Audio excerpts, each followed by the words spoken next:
Welcome to another edition of Carnivore Bites. I'm your host, Jeff Sherman, along with Dr. Eric Lopkin. And we are very pleased to have Keith Reynolds. He has a special event that's coming up in the very near future. And Keith, do you also have someone with you? I do not. Okay. So last Friday, our last live show of the Carnivore Radio edition, we talked about acquiring the skills that are relevant in today's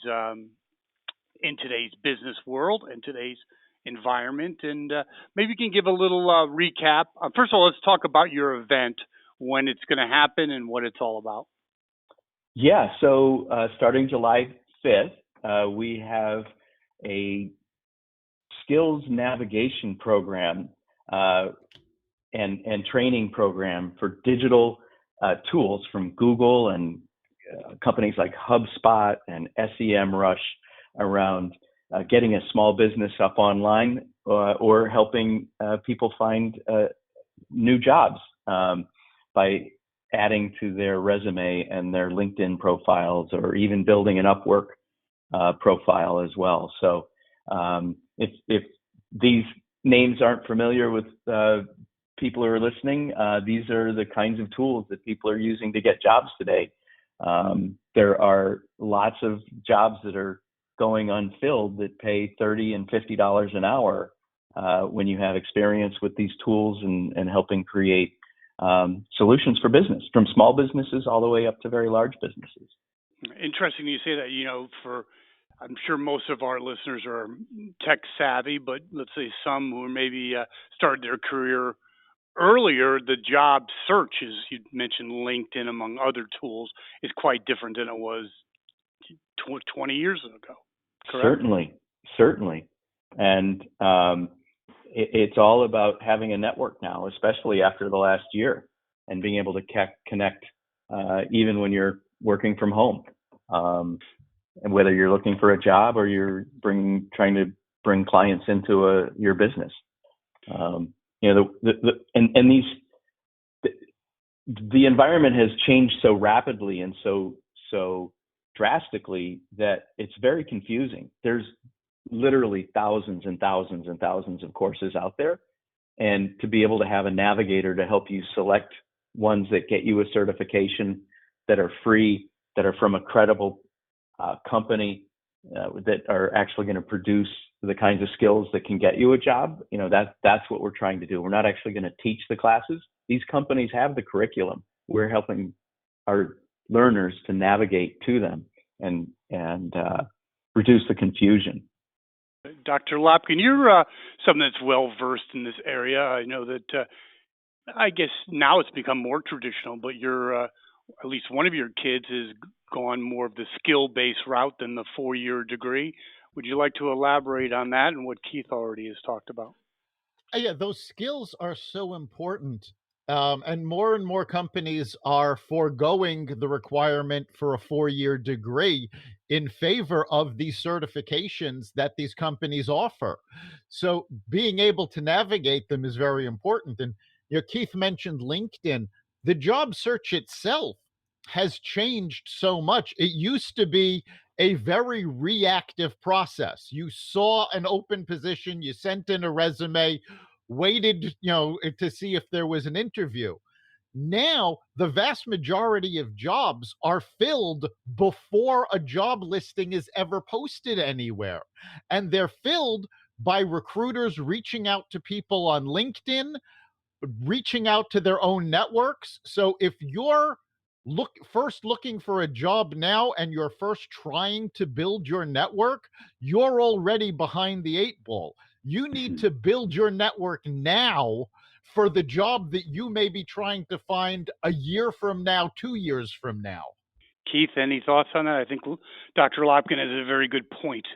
Absolutely. Well, it's interesting. Some of these tools that we're talking about teaching here in this program, and by the way, the program is called Tech Forward with the Stanford Partnership and the Ferguson Library.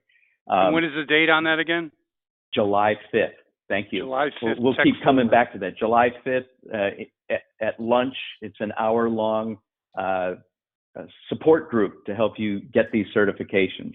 But to Eric, to what you were just saying, even the job of recruiting today, helping people fill jobs, requires these tools.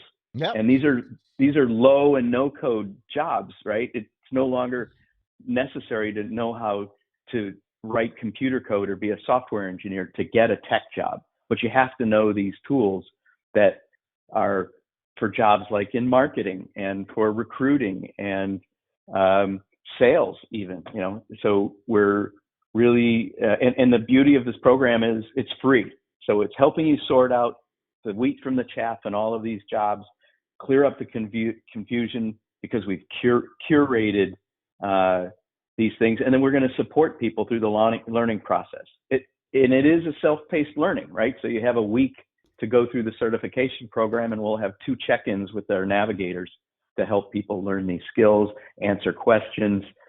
Students will be online. They can talk amongst themselves and answer questions. They can link up and have, side study sessions. It's going to be a really exciting program, and you'll come out with a certification that you can place on LinkedIn. It could be on your personal LinkedIn profile, or it could be on your business page for LinkedIn. Yeah. And speaking of these certifications, I think it's very interesting. Some of the resources could be Google certifications. Maybe before we let you go, let's talk a little bit about that. So the certifications will be from companies like Google, which has a partnership with the Ferguson Library, and they will have an instructor. And then other companies that have important software are HubSpot, SEMrush, which is a tool for writing and search engine optimization and presenting content so that Google can see it and you'll be found in the search engines. So we have a couple others, but these are generally the tools that are going unfulfilled, to have jobs that are unfulfilled. Fantastic. And one more time, the date, time, and location. Yes, so you can find this at the stanfordpartnership.org/tech-FWD. stanfordpartnership.org/TECH-FWD for Tech Forward. And the first class will be on July 5th. We are recruiting for the next couple of weeks, and we're looking for people who would like to learn these tools and to meet some people who are in the learning mode as well, and help you jumpstart your career or your small business. Mr. Reynolds, thanks so much, and as always, we'll have you on again. We appreciate the opportunity to talk about this program. Thank you. Take care. In the bigger world, there was, I think, the biggest event, at least that I see, is the summit between Putin and our esteemed president. That's certainly one of them. I think it should be taken as a whole, because we've got him meeting with Putin, we've got the G7 summit, and if you take a look at the foreign press, Biden does not come off well in any of it. Oh, no, I heard that. Just real quick, because it's your thought. You're the one who kind of launched this, at least on the bites. And I've become really in tune with that our press, you get one story, but the international press, it didn't really go, you don't hear it here, but really didn't go well for him. And in fact, he got a little snippy and short, didn't he?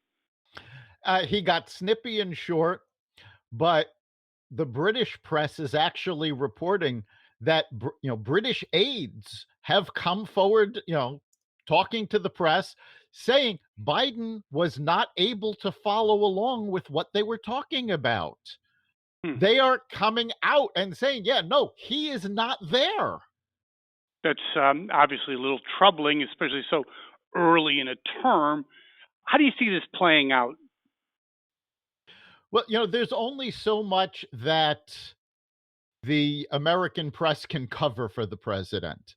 The foreign press, now remember, now they're talking about Biden not being there, but last week and the week before, they were talking about Harris's foreign trip and how badly she came out. So we I have just lost respect across the globe over the last few weeks as the foreign powers realize just what a bunch of idiots we have in the White House.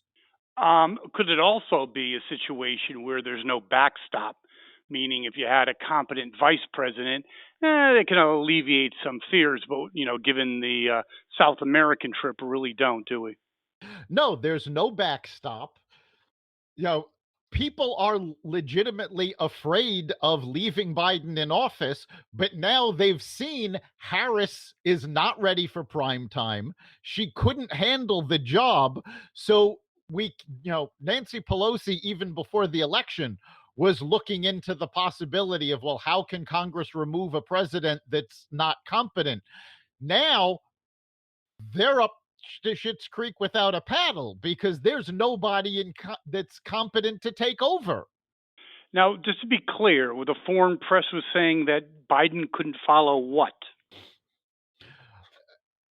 The foreign press was quoting British aides who were saying that while the G7 was going on, Biden could not follow along with the conversations and discussions that were going on. And in some cases, he even said, well, you forgot such and such. It's like, no, we already did that. Here's the reintroduction to it. Interesting. No, that's certainly something we're going to have to follow.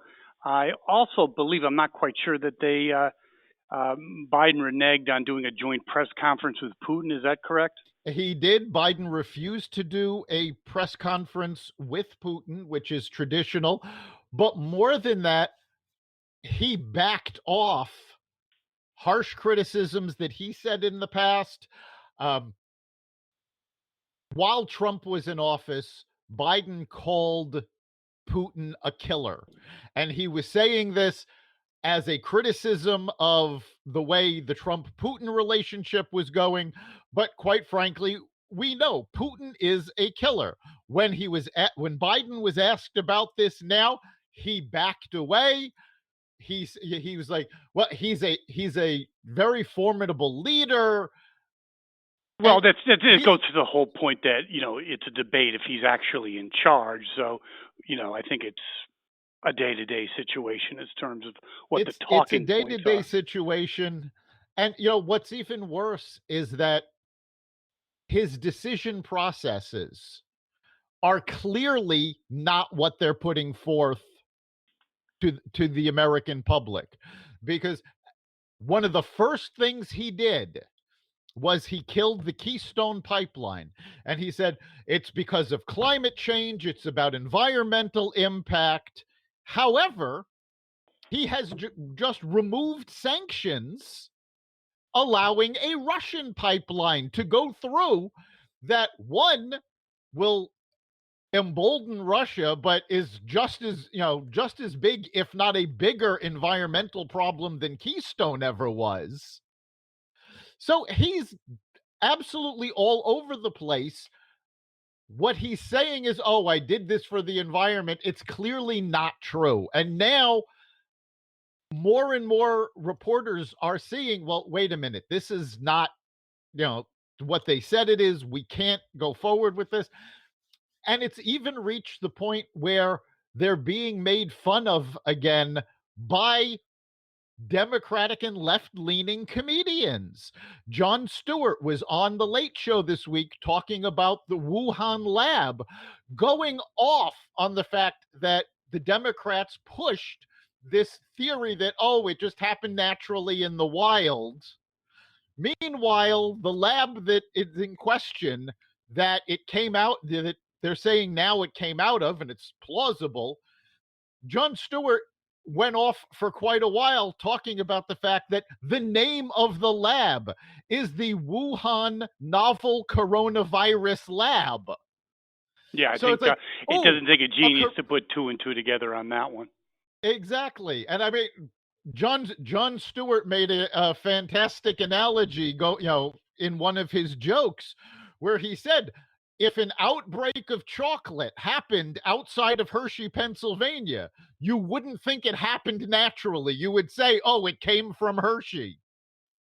Yeah, I think I was wondering what Colbert's reaction, because he basically made his entire show's Colbert, premise on anti-Trump. I mean, yeah, I wonder Colbert sometimes was it's a Colbert was basically sitting there stuttering, going, what? yeah. I think that's interesting. I wonder how long he's really going to be up on the ratings, because he put all his chips in one basket. But it'll be interesting to see. Dr. Lopkin, we are moving to more of just the Carnivore Bites. Good first edition. Absolutely. And we'll be back. Well, we'll be back for, you Next can always week. go to the website, and we'll be back next Wednesday. We'll see you then. Take care. You've been listening to Carnivore Bites, part of the Exvadio Podcast Network. You can catch us every week on carnivoreradio.com, exvadio.com/podcasts, the Apple Podcast Store, Google Play, Spotify, iHeartRadio, and wherever you find podcasts.